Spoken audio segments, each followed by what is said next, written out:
Assalamu alaikum, Sheikh. In regards to, you said you don't tell the people to say the basmala, the tasmiyah. Say if they're children, what age should we say it for them? You teach them to say basmala, and then they will say it according to their ability. So if they can't say it because of their mental capability, because of their special needs, because of they are too young, you don't press it on them. Okay? You don't press it on them. We shouldn't say it. No, you don't have to say it on behalf of them. But in that hadith you just reminded me that girl who is a girl, if she is to be meant here young, that the Shaytaan does not have any mercy even for the children. Do you understand me? He does not say, oh child, I'm not going to harm him. No, he will harm him. No, he will make him cry. As that woman, she came, if you remember in the hadith of Prophet ﷺ, she met him with a baby, he can't sleep. So this Shaytaan, he will harm you even into those whom he's supposed not to harm. He's innocent, they are innocent. He said, no, there's nothing there for him. It's called innocent. Now, تفضل.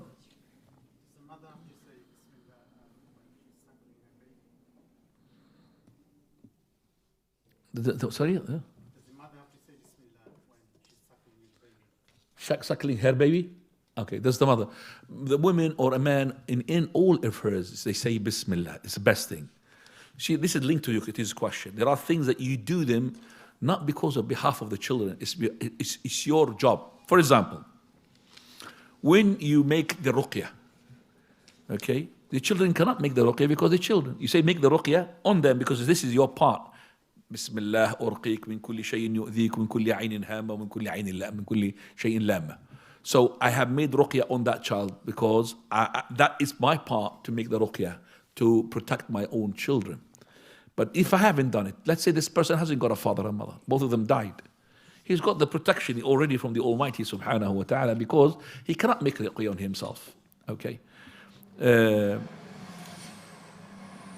Now, I might say to the brother here, Jazallahu khairan, I just remember now in the Hajj, the person when carries a child and he cannot do his ritual of ibadah. So let's say he is rotating around the Kaaba. I am rotating around the Kaaba with him. Whatever I say is his saying. Whatever I chant as enchanted. So I don't really do 7 rounds for myself and then 7 rounds for the child. So it's with me. That's number 1. Number 2, when I make his talbiyah, I make the talbiyah for myself and the talbiyah also for the child because he's talbiyah. So there is here, I need to make sure that what I just said to you is correct. So I will say to you, let me investigate a bit more in that. Do I say Bismillah on them when they eat the food? For me, I'm 100% what I know from the before is saying they don't say Bismillah on their behalf. But I will investigate it when the Prophet ﷺ, he had said for the child, or the scholar they said, when you make Hajj on behalf of the child is with you. If he can't say the words, you teach him to say the words, and if he can't, you say it on his behalf.